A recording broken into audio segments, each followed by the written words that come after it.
La nave stava per spuntare all'orizzonte con il suo carico di sogni e bagagli e Anna, come ogni mercoledì, salì sul tetto di casa per vederla passare.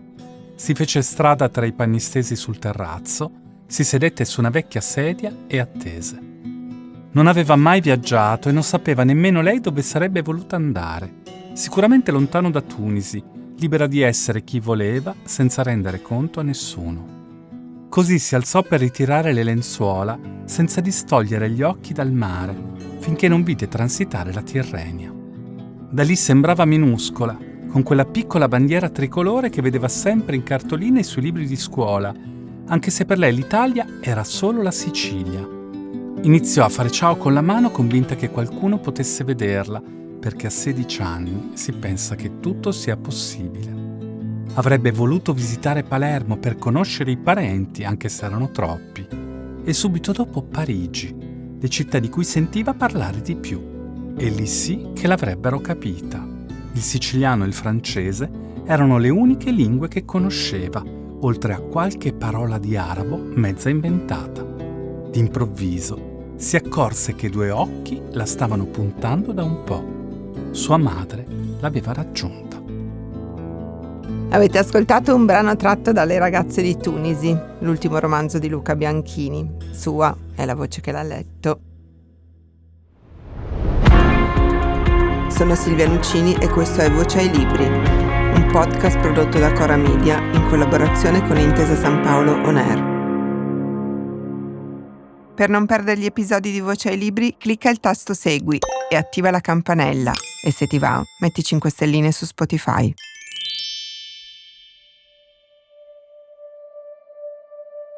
Siamo alla fine degli anni 50 del Novecento e Tunisi è una città in cui convivono tunisini, francesi, maltesi e italiani, arrivati lì a cercare fortuna.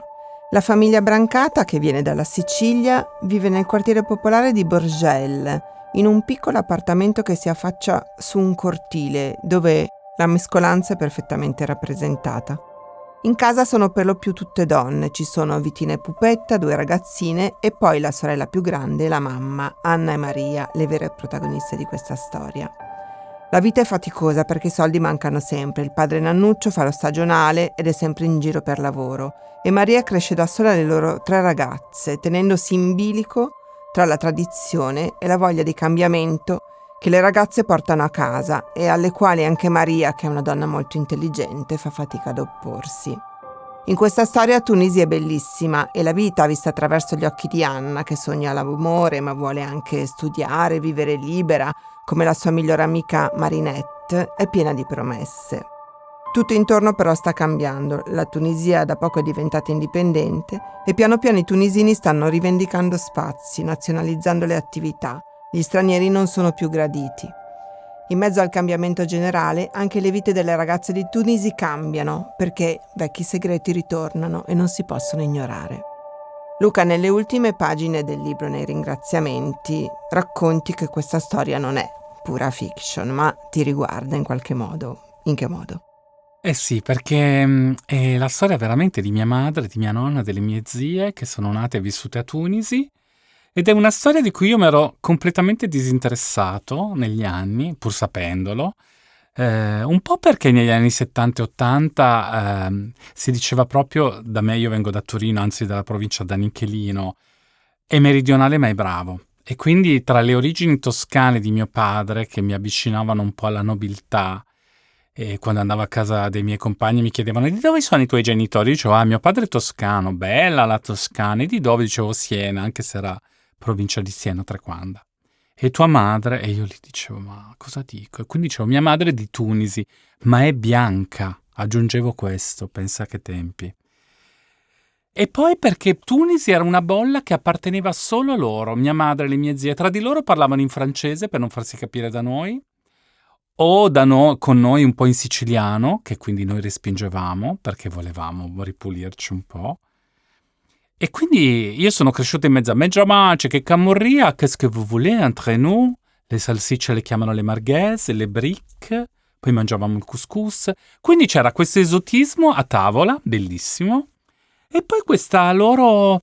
come quando tu vai a cena con delle persone che hanno fatto un viaggio e parlano solo del viaggio e e a te non interessa perché tu non li puoi veramente capire. Poi è morto mio padre 2 anni fa e quindi con mio fratello ci siamo messi a rielaborare il lutto guardando le vecchie foto, che è un classico, credo, con mia madre che di colpa era un individuo, e quando vedo le foto di Tunisi trovo un mondo che dico, ma questo mondo che per me, c'è lei che fa il bagno dove? A Cartagine, in mezzo alle rovine. E lo dice, sì, sono a Cartagine, che per noi sono solo i quiz televisivi e le reminiscenze del sussidiario, lì, le guerre puniche. Oppure nel souk, che portavano i pantaloni dal sarto, da Monsieur Simon, perché poi ogni cosa è scontata per loro, come non lo sai che noi andavamo da Monsieur Simon.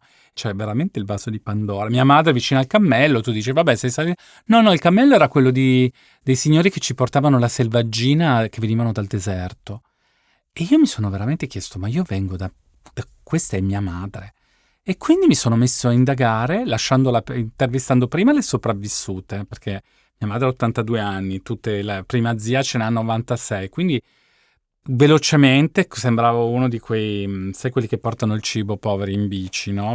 Con lo scooter. Sembravo ho fatto il giro di tutte le zie perché ho detto qua devo parlare prima che sia troppo tardi.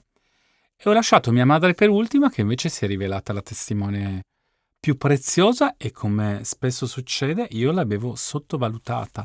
Cioè io non avevo considerato la sua abilità fabulatoria, la sua capacità di ricordare, di descrivere. Per cui quando le ho chiesto, vabbè, descrivimi la tua casa. E lei mi ha fatto entrare in sta casa a piastrelle bianche e nere, con questa macchina da cucire Singer, lo specchio davanti, però girato in modo che mia nonna vedesse loro quanto olio mettevano mentre cucinavano nella piccola cucina con 2 spiritere che ci ho messo un po', ma sono tipo i fornelletti da campeggio, però tutte lucidate in ottone, loro ne avevano ben 2, quindi già da lì capisci il motivo di vanto. E poi questo cortile che era un mondo, è come se loro avessero fatto un Erasmus pur studiando poco, perché c'erano i tunisini che erano il male, gli arabi.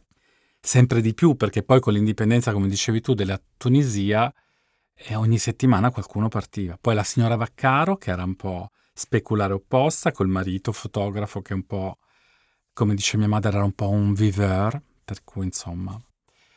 Beh, tutti nomi veri, personaggi veri, nomi veri, il pianoforte che avevano era vero, e poi Madame Micallef, che io ho conosciuto a Londra, di nuovo anche lì.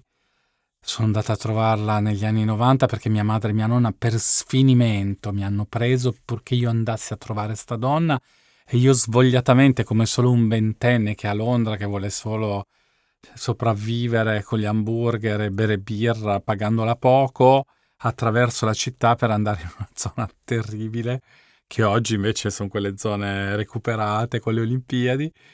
Però mi ricordo questo, e per portare un regalo da parte di mia nonna a questa donna che oggi mi commuove, perché io ho capito quanto era importante lei per loro. E poi c'era questo vedovo francese, che è un personaggio di cui mi hanno parlato poco, ma di cui mia nonna un po' ha scritto e un po' immaginato. Sono immaginato tipo Marcello Mastroianni, nella giornata particolare. Mia nonna non è proprio Sofia Loren, ma non è importante. E quindi questa storia è... Anzi, ho dovuto eliminare delle parti troppo... C'erano delle parti anche molto brutte, di molestie pesanti, che ho scoperto, perché poi la fortuna di questa storia è che io per indagare, cioè, l'avessi fatto prima non mi avrebbero detto tutto ciò che mi stanno dicendo ora che hanno più di 80 anni, in cui non ti dico che sono come Ornella Vanoni, ma siamo su quella strada. Per cui a un certo punto ho detto, mamma, non è che mi devi proprio dire com'è la gente nuda, per forza. E quindi ho scoperto delle cose tristi e non le ho messe, ne ho messa solo una, uno zio un po' molesto, perché questo è il mio mondo, è il mondo che io voglio raccontare, il mondo che ho scelto di mettere nero su bianco, e quindi in un mondo che tu puoi plasmare, uno dei pochi poteri che hai, ci metti quello che vuoi. Certo non è la fiaba, per cui non è che posso proprio dirti che... Però delle cose sgradevoli, perché dobbiamo cercare di... Non è obbligatorio dire tutto. Quindi ti sei censurato e invece c'è qualcosa che hai inventato, che è sempre un tema delicato questo di mettere l'immaginazione nelle storie vere, soprattutto quelle familiari. Allora, non è che ho inventato, io ho shakerato. Cioè, il segreto di cui non possiamo parlare, ho fatto un mix tra una cosa vera e una cosa vicina alla verità. Oppure, che ne so, ho messo una limonata in più di mia madre che non ha commentato con questo zizù o che non mi ha confessato. Quindi sai, io in quel giro lì nel souk ci ho aggiunto un bacio, che poi tra l'altro è anche abbastanza vietato, perché il mio amico tunisino mi ha detto guarda che se non sei sposato, io ho detto vabbè, ma secondo te? E a un certo punto tu te ne devi un po' fregare, perché in fondo, di nuovo, come ti dicevo, questo è il mio mondo, e nel mio mondo può succedere anche che se non sei sposato e sei musulmano puoi baciare candidamente una ragazza che ti piace, anche perché poi succede, sicuramente. E cos'altro ho inventato? Io in realtà sono stato abbastanza vicino alla verità, e quello che mi è piaciuto è raccontare gli ultimi 2 anni, quando c'era questa spada di Damocle della partenza, perché appunto il brano che ho letto all'inizio è proprio quello che mi ha fatto emozionare, quando mia madre mi dice io tutti i mercoledì salivo sul tetto di casa per vedere le navi. Lì ho capito innanzitutto che assomiglia a mia madre più di quanto io immaginassi, perché anch'io ho questa nota malinconica nel mio carattere. E poi perché quando tu hai questa spada di Damocle della partenza, quando sai che una cosa può o sta per finire, fai delle cose che non faresti se sapessi che vivrai per sempre a Tunisi. Come sempre nei tuoi libri i luoghi sono tanto importanti, ci sono sempre tanto. Come hai fatto per Tunisi? Ci sei tornato? Ti sei basato su una Tunisi semplicemente ricordata dalle donne della tua famiglia? No, vabbè, sono partito dalle foto, ne avevano tantissime, perché non avevano soldi, ma guarda, siciliani di Tunisia, Instagram ante litteram, cioè foto, comunioni, cioè tu vedi, ma foto proprio rilegate, con loro, con la madrina, tutte bene. E dico, ma mamma, qui no, la festa no. C'era la messa e le foto. Che è interessante, no? L'immagine, un po' sembrava una volta Rossella O'Hara che si veste con le tende. E a un certo punto però io ho detto no, io devo andare a Tunisi, perché devo vedere la luce, devo sentire i profumi, anche se è cambiata.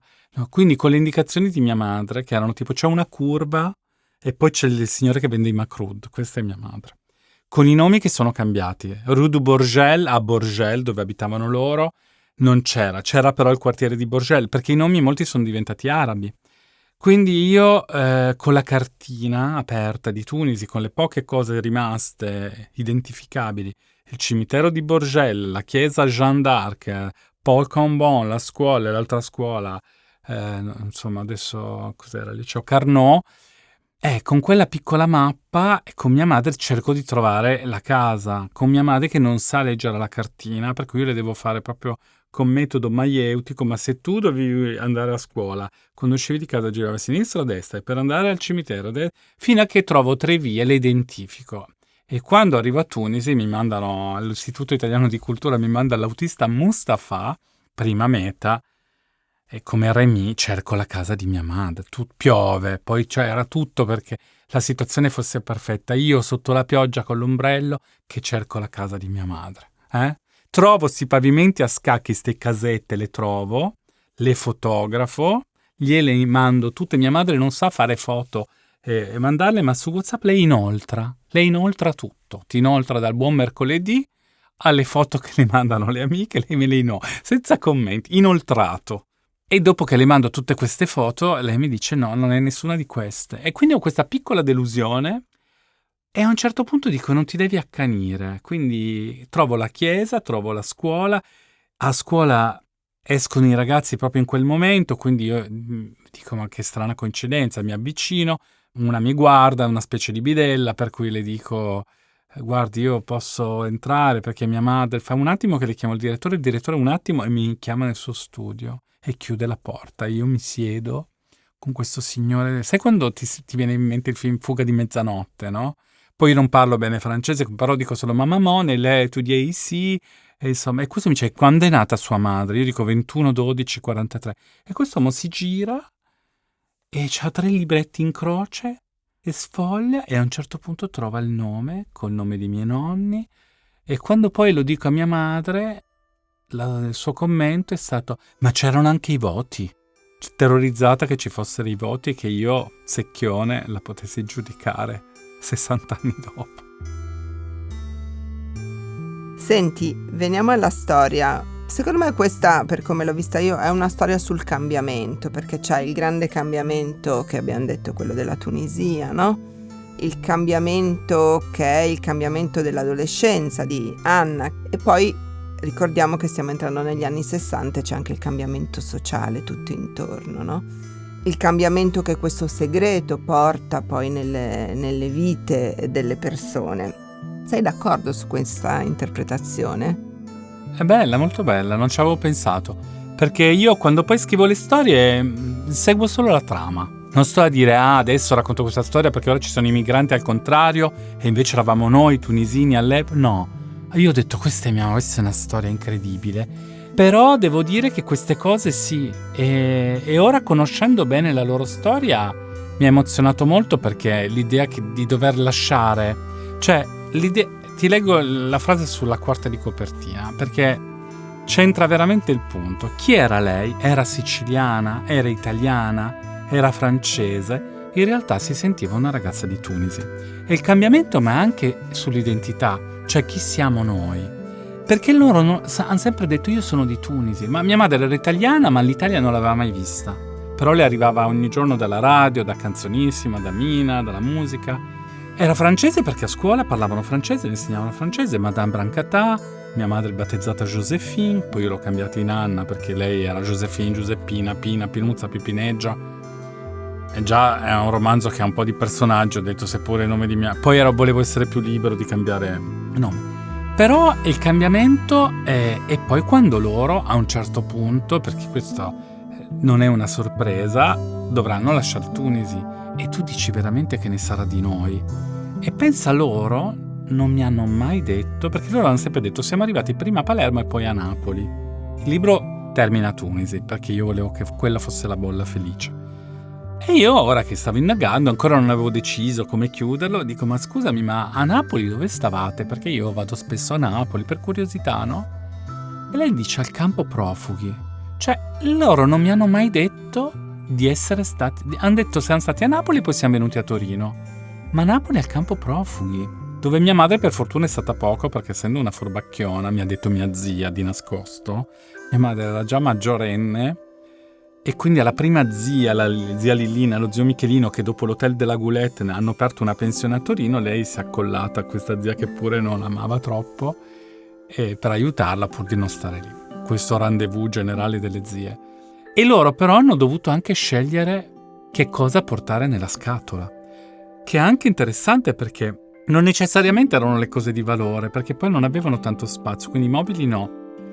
E loro hanno scelto poi le cose anche più simboliche, la radio, forse anche più preziosa, questo sicuramente, però la radio, la macchina da cucire, e poi c'è questo cammello che adesso è a casa mia, che mia madre è convinta abbia grande valore, perché quando è andata con mio padre per i 25 anni di matrimonio è tornata a piangere, come mi disse mio padre a Tunisi, ha detto che ha pianto sempre. Pensa che cosa, no? Cioè, sai quelle cose, i miei facevano questi viaggi con la gita in pullman, dice che mia madre niente, era così, in lacrime. Comunque è andata a sto museo del Bardo dove c'era un cammello di ceramica che mia nonna aveva uguale, e mia madre si è convinta in quel momento che questo cammello avesse grande valore inestimabile. Questo cammello, dopo che è morta mia nonna, ce l'aveva mia zia Vitina, e ora mia madre, con sta storia del libro, l'ha convinta a dare a me questa reliquia che adesso io ho messo in bagno e la prendo con 2 mani perché ho il terrore. E ora poi quando sono tornato, e lei mi ha detto, l'hai vista la coppia io non l'ho trovata perché è un museo bellissimo pieno di mosaici stupendi, ma io sto cammello, ma che ridere. Però è bello come adesso io ho questo cammello, ogni tanto lo sposto, lo giro e niente, ed era una cosa che pensa come cambiano le percezioni. Io me lo ricordo a casa di mia nonna, appeso su un buffet, e lo consideravo una tamarrata al pari di una bomboniera kitsch, no? E adesso lo tratto come una cosa sacra. E questa è anche una cosa bella della vita, che tu a volte, quando scopri la verità, perché tu non puoi mai sapere cosa c'è dietro. Ecco, quando si dice, no? Ognuno di noi combatte una battaglia che tu non sai. Lo dicevi all'inizio, cioè in questo cortile, che poi è un microcosmo che racconta la città, c'è questa convivenza che ha dei lati fluidi e dei lati un pochino meno fluidi, cioè comunque il pregiudizio esiste, il razzismo esiste perché i francesi, che sono, diciamo, all'inizio di questa catena, perché sono appunto il popolo colonizzatore, quindi sono i più ricchi, i più blasonati, che snobbano gli italiani, che a loro volta snobbano i tunisini, che però appunto tutto si rovescerà. Anche se alla fine nella tua storia viene fuori che le differenze culturali non sono poi così grandi. È vero, ma è bello ed è anche giusto. Cioè, perché poi alla fine noi viviamo, no? Vogliamo, cioè, però quando tu hai delle figlie e ti vengono a chiedere la mano di tua figlia e tu dici che è impegnata e ti dicono, vabbè, allora va bene anche l'altra, oppure l'altra ancora e l'altra ancora ha 14 anni. Cioè, comunque, non è, come fai a dire, ok, apriamo la nostra mente? Comunque un po' il mondo in cui viviamo, cioè la cultura da cui veniamo ci condiziona. Cioè, noi oggi pensare che una ragazzina a 14 anni si debba sposare, cioè, è una cosa che Ci comunque... inorridisce. E pensa che la ragazzina invece tunisina che si è sposata, Fatima, che è vera anche quella storia lì, che era la migliore amica di mia zia, ancora adesso è sposata e tutte le persone che sono passate da Tunisi fino a pochi anni fa, io non l'ho cercata perché sempre per le solite ragioni, la casa c'è la curva, Rudenzo, cioè che la rue che loro ti dicevano nel 1961 oggi magari ci hanno costruito delle cose. Ecco, lei è ancora sposata e ancora manda i saluti e poi come sempre quando tu, tra virgolette, il nemico lo conosci perché ce l'hai di fronte e lo conosci attraverso il cibo che ti passa, anche il pregiudizio, come sempre. Guarda, non so se ti è mai capitato, tutti noi adesso dico una cosa strana, che può sembrare strana, le persone che non sono belle, no? Che però tu conosci, tu non le vedi più brutte. E se qualcuno si permette di dire che è brutta, tu dici ma come ti permetti? Ma non solo perché non è giusto dirlo, ma perché tu non lo vedi più. Io mi ricordo, e questa è un'altra cosa, ad esempio, no? A Londra, quando sono andato negli anni 90, avevo questa capa del negozio di tè dove lavoravo, Jackie, e poi di cui io parlavo in casa con questi inglesi che mi ospitavano, con cui anche conversavo, John Badjow. E quindi mi invitano a fare il drink, quella del negozio, di Natale. Avevano me, la mia collega e lei andiamo a bere. E questo John, non so se era curioso, non ricordo. Comunque è venuto anche lui. E dopo mi ha detto, ma non hai mai detto che era, come si dice oggi, afroamericana, no? E io in quel momento ho detto no, perché io all'inizio l'ho vista, no? Perché poi figurati, io a 20 anni, sai, le prime cose, no, e questa è la stessa cosa. Quindi tu, quando le persone poi le conosci, tu non vedi più come sono, cioè come sono esteticamente o culturalmente, ti piacciono per come sono. E questa è una cosa che ho ereditato, credo, da mia madre, che è proprio una cosa che loro hanno. Hanno questo istinto verso la vita, verso le persone, verso la trattativa. Cioè, mia madre ancora adesso è bravissima nelle trattative, fa ridere, ma coi prezzi fissi lei contesta, hai capito? È proprio così. Lei ancora l'acqua della pasta la riusa per lavare, fare i piatti, perché c'è che ne so. Cioè, questa cultura loro del risparmio, lei sa, cioè lei dice, tu i pomodori li pagherai di sicuro, li paghi, e io non lo so mai quanto li pago. Cioè adesso di qua non è che non ho l'idea dei prezzi, però ecco, lei lo sa. Ho preso quello perché ho preso il polpo, perché era lì e me l'hanno dato a 3. Poi ho preso che ne so, lei prende il pesce con le spine perché lei lo sa fare. Questo è bello, dai. E quindi sono contento. È un libro che mi ha dato tanto, mi ha dato tantissimo a livello personale e anche i lettori ci si sono ritrovati per ragioni incredibilmente diverse. Quindi tutti i ragazzi di Tunisi, che erano 100.000 e quindi tutti gli eredi, tu non hai idea, sono spuntati fuori i parenti. Sì, ma che anche creandomi dei problemi perché di alcuni personaggi non parlo benissimo. Gli ho lasciato i nomi veri e questi figli e nipoti mi chiedono i libri in francese o in italiano e io non so più cosa rispondere, ma metto applausi quando mi scrivono. Senti, i personaggi che non sono bellissimi sono soprattutto degli uomini. Sì. In questo libro gli uomini non sono proprio Sì. meravigliosi. Sì, è vero. Sono così.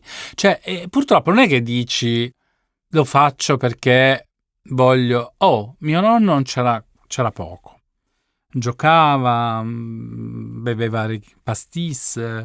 Poi c'era quando doveva essere, però non era proprio una persona troppo presente. E poi sai, la cultura dell'epoca, cioè il marito fa il marito, tu stai zitta. Però è sempre interessante che voi siete tutte più sveglie. Cioè comunque coi divieti, poi senza telefonini, quelli dalla finestra uscivano, andavano, si divertivano. Ecco, questo è anche interessante. Sì, e poi c'era questa cultura veramente maschilista, quando lo zio molesto, che quello è successo veramente, ci prova con mia nonna, e mia madre e le mie zie vanno a convocare il nonno veramente dice, ma lui ti voleva, tu non lo volevi, tu gli hai detto di no, come dire, finisce così. Però questo, mia madre è assistita, come fai a dirne bene di sti personaggi? Però li ho raccontati poco, proprio perché cosa vai adesso a accanirti? E poi, cioè, basta poco, no? Poi ci sono anche il vedovo, è un bel personaggio. E anche mio nonno, in realtà, poi alla fine si riscatta. E quindi alla fine, dai. E poi anche i personaggi femminili, sono belli, ma c'è anche Gilda che frega lo zito. Non raccontare No, tutto. Mm. a qualcuno. Allora va bene tutto, però non è che anche loro... Che mia nonna proprio non sembra irreprensibile. C'è questa cultura molto tradizionale siciliana, immigrati dalla Sicilia, ancora gli anni 50, che sembrano però l'inizio la fine dell'Ottocento per certe cose.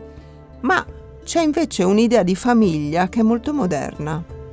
Cioè, nel senso che il concetto di famiglia non è necessariamente legato al biologico, adesso senza raccontare le cose, gli snodi più importanti della trama. Però mi ha colpito questa cosa, che da una parte c'è questa rigidità, no? Soprattutto verso le donne, e dall'altra però c'è un'apertura, un'inclusività. Come stanno insieme queste cose? Guarda, un po' per necessità.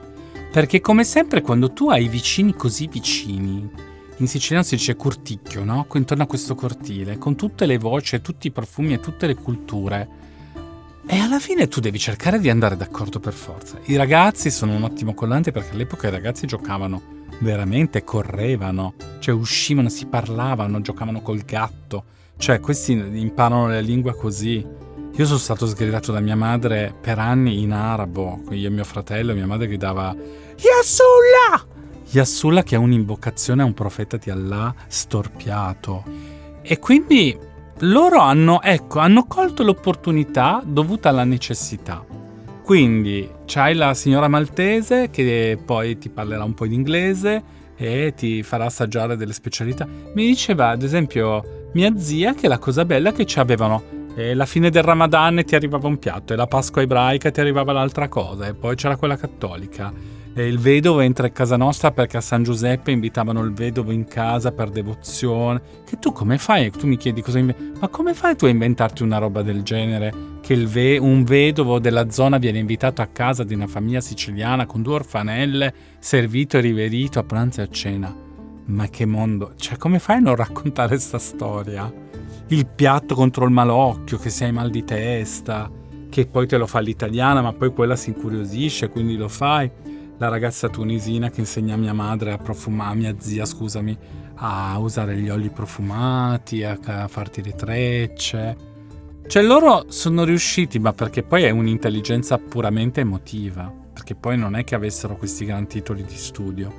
E quindi alla fine vedi che la bontà d'animo e la necessità porta sempre a cose positive.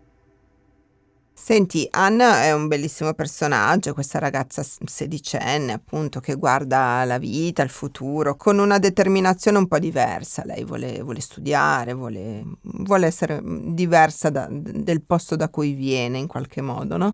Però il mio personaggio preferito è Maria, questa tua nonna, a questo punto. Questo personaggio che si ritrova a fare delle scelte sempre importanti, cioè dovendo poi non guardare più indietro. Sì, che brava. Mi dispiace che sia morta perché avrei voluto chiederle qualcosa in più.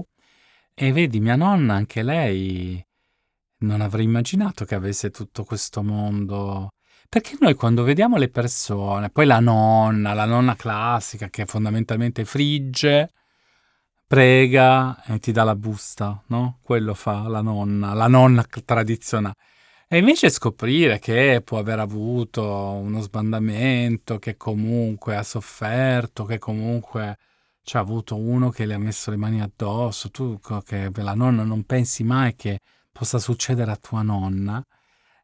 Questo sì, e ancora adesso tu dici, ma che guarda che brave, e quante cose non sappiamo, perché io adesso ho saputo delle cose, perché ognuna mi ha detto qualcosa e quindi ho dovuto veramente fare Agatha Christie, no? Ricostruire. Quando sono tornato da mia madre mi ha detto, questo tu come lo sai? Ti giuro, che era la cosa più brutta. E ho detto, no, perché mi hanno detto, e lei non sapeva che, insomma...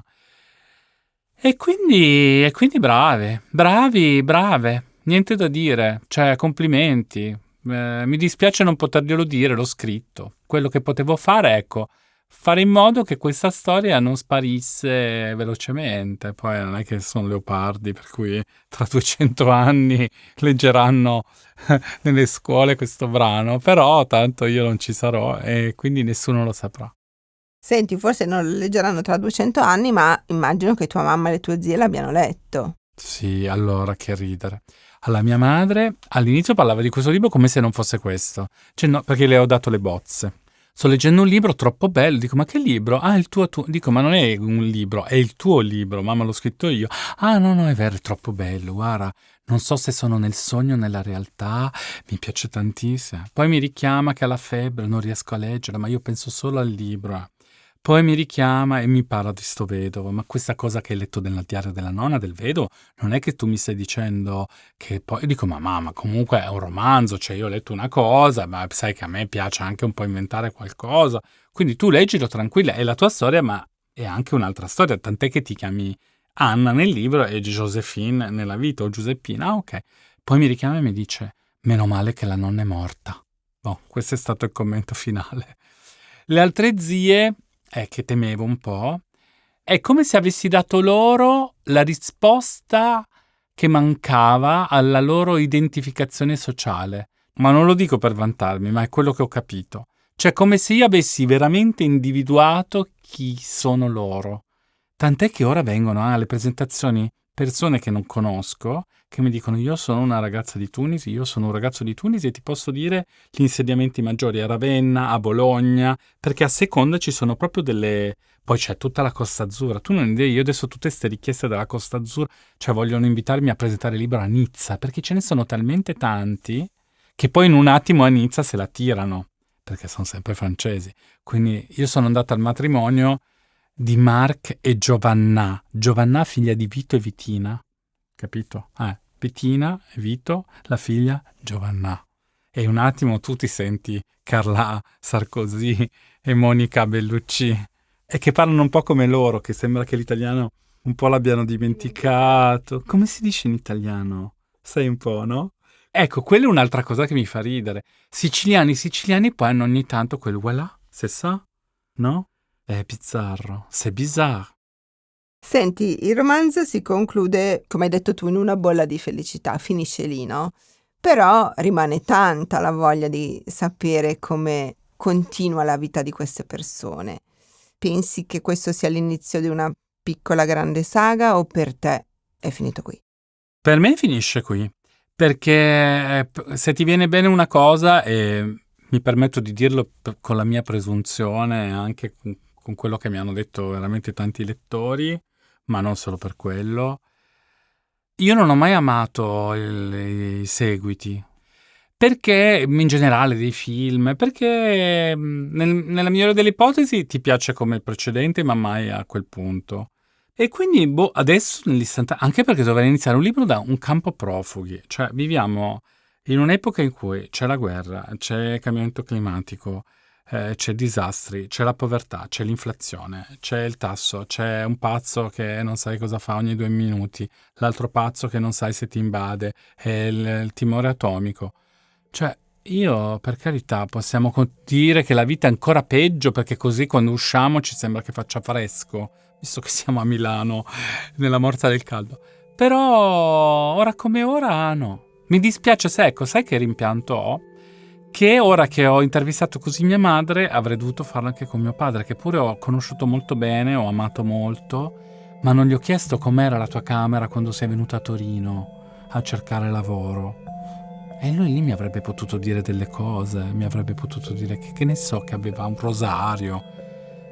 Questo, ecco, quindi dico a tutti gli aficionados del tuo podcast, se avete un genitore o due, vi auguro, o una persona adulta in casa, fatevi raccontare la loro giovinezza, perché vi aiuterà a capire chi siete voi, più che a capire loro, perché attraverso quello voi capirete perché. Io ad esempio adesso ho capito perché sono così privo di snobismi, comunque almeno questa è la mia percezione, poi sono snob a modo mio anch'io, però io non distingo, sono molto istintivo, come il gatto che c'è, no? Sono un po' il gatto, ecco, dovessi dire un personaggio in cui mi identifico, è il gatto Cocò, che era il gatto di comunità che c'era da loro, che il gatto è il classico animale che ti sembra distratto e non lo è mai, sembra che se ne freghi e invece quando stai male viene. Quando pensi di averlo capito, lui non ti fila di striscio. E questo è molto affascinante. E per questo, lui un po' è la bocca della. Non la bocca della verità, però è il testimone più prezioso. E poi sparisce, come vorrei fare io ogni tanto, no? E il gatto può farlo. Quindi, questo. Abbiamo dato voce alle ragazze di Tunisi di Luca Bianchini, Mondadori Editore.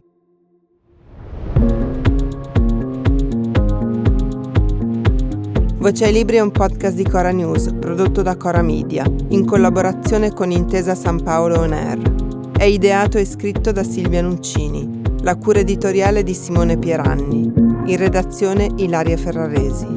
Il sound design è a cura di Aurora Ricci, il project manager è Marco Paltrinieri, il producer è Alex Peverengo, coordinamento post-produzione di Matteo Scelsa.